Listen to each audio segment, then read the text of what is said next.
Abusua mprempren wode w'ani kɔpie mu wɔ Nkwanta a, abusua ɛnyɛ asɛm ketewa na ɛsi wɔ hɔ.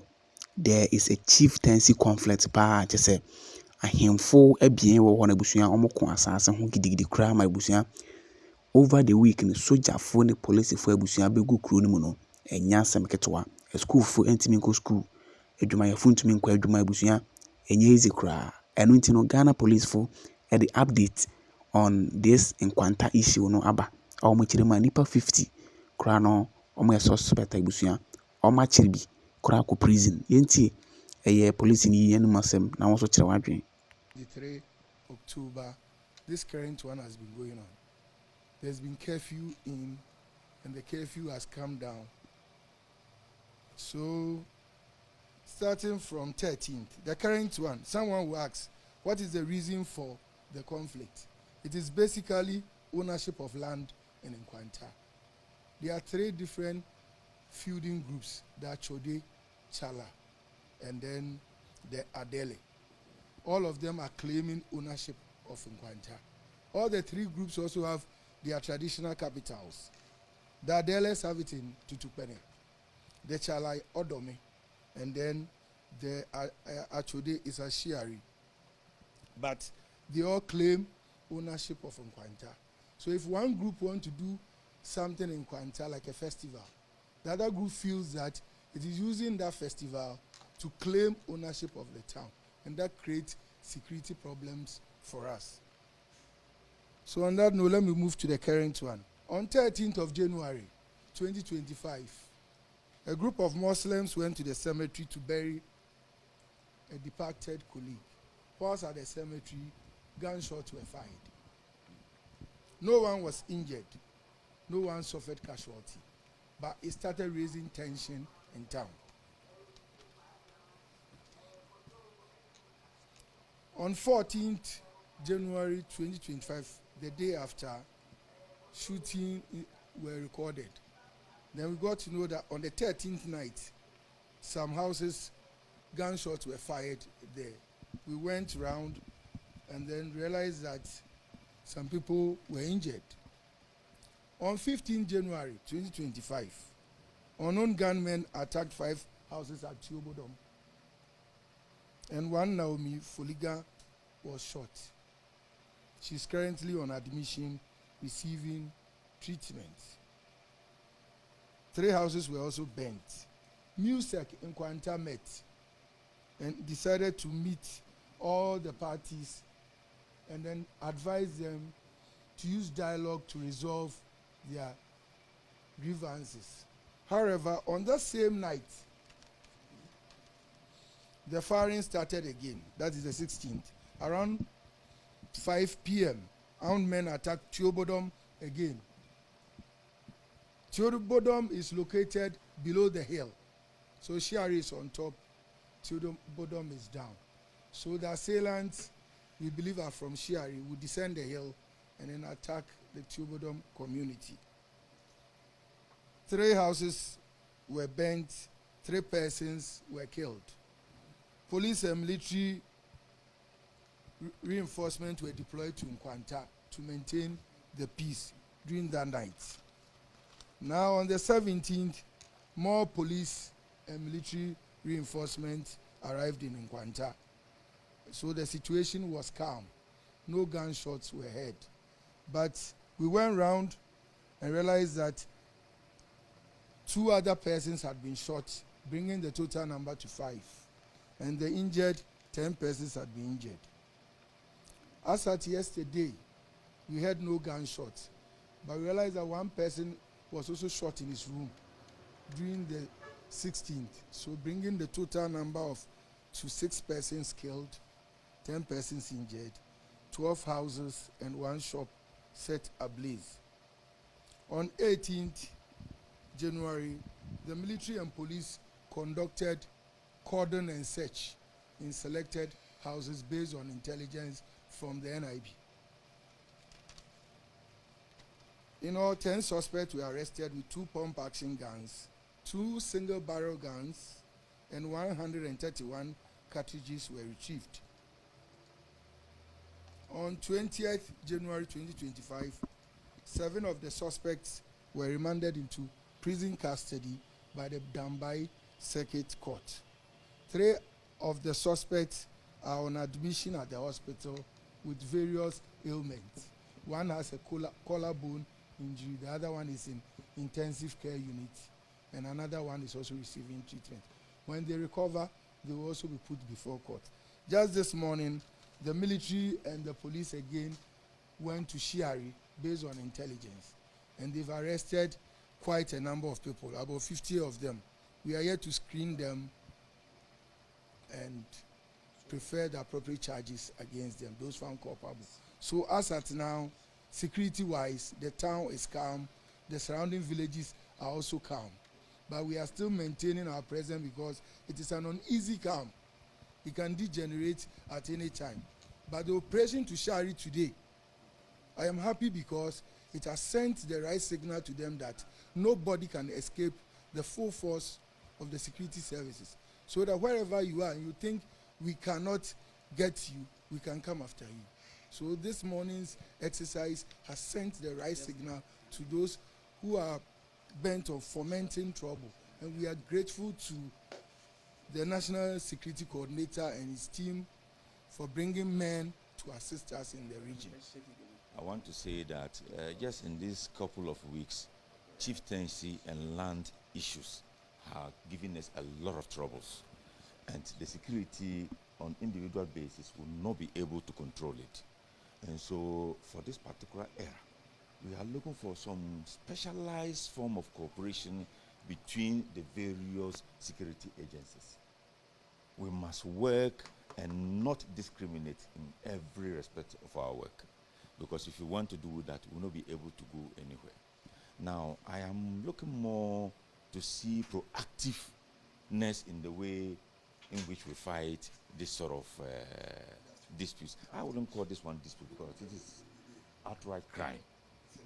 Shooting into security vehicles and shooting into private vehicles, or even going to the houses of people to kill them. This is absolute crime. And this one, we must deal with it, and we must deal with it ruthlessly. I want to sound a caution. If there are chieftaincy disputes, they need to take the correct channels to resolve them. And we will support peacefully. But if there is a recourse to violence that seems to harm the individual or the ordinary citizen, we will not sit aloof. And as a coordinator, believe me, I'll be in the trenches with you. I will not say go and fight the battle and then sit in Accra. You would find me with you. I'm also looking forward to you dealing with those you've arrested in connection with some evidence relating to crimes having been committed, really prosecuted. In fact, the investigation must be crisp so that we get it right. And that will serve as a deterrent to others.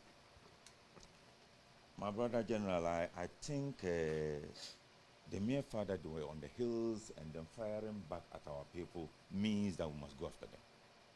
Please, I want those groups arrested, whatever it takes, and the support will be given to you, so that you give the ordinary people the peace to be able to go about their daily duties. You did raise the issue of having a regular camp or something here. I think I have to discuss it with them. We'll look at it in terms of logistics and the tactical positioning of such a camp, and whether it is feasible or not. Because sometimes you don't want within a democratic dispensation to be seen to be militarizing everywhere. But on this particular instance, I think it is necessary that we do something that is of force, so that people can be assured of their freedoms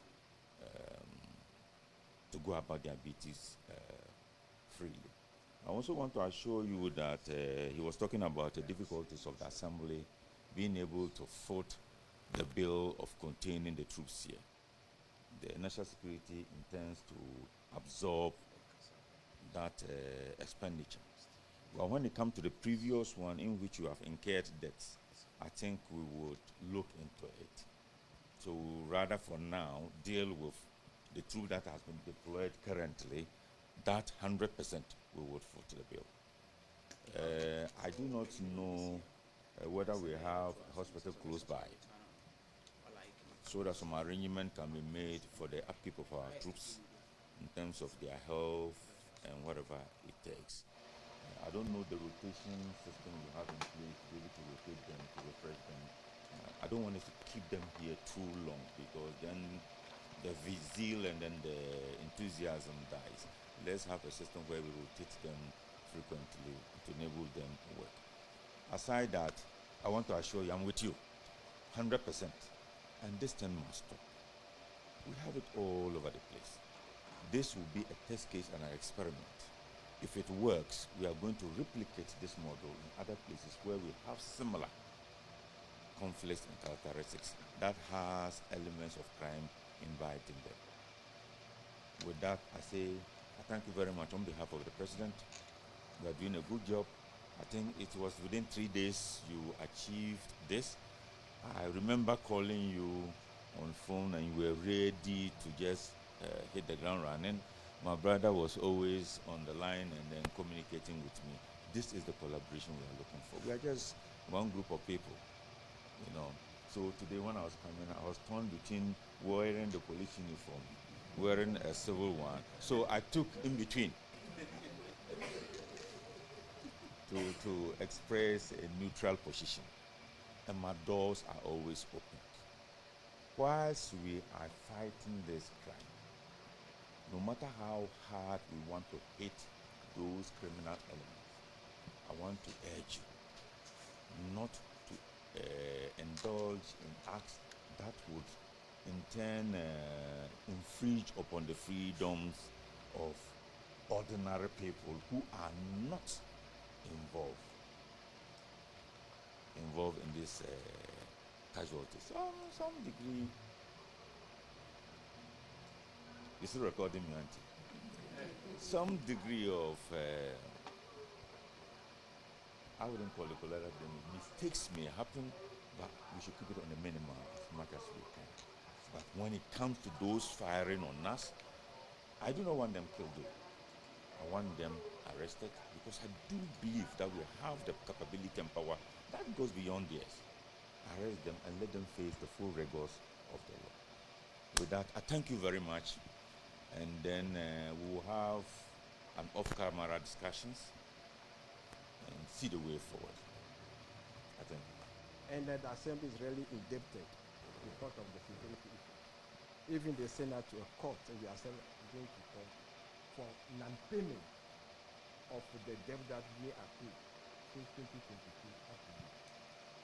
And when it happens like this, our office become empty, the town become empty. Nobody will come to office.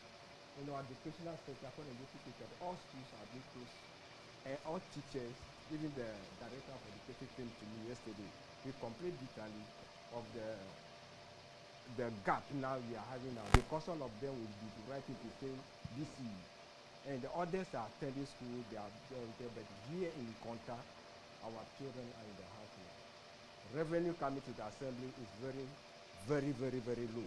You cannot go to the market and collect even a revenue. Going to various houses become a challenge to us. Mr. Coordinator, I would just to make a request. And that request that if this Nkwanta township, we can have a mini camp that will have a security, will have a total security should be solved once and for all. Then I know that this town can move forward in the right direction, so revenue will come and total development to the people, especially for future generation to benefit for what we are leaving behind them. If we are going to leave this type of life behind before we leave this place, then it's very poor. It's not good at all. Therefore, my request is that we need a mini camp here that actually it will forestall all this nonsense in the municipality. Thank you.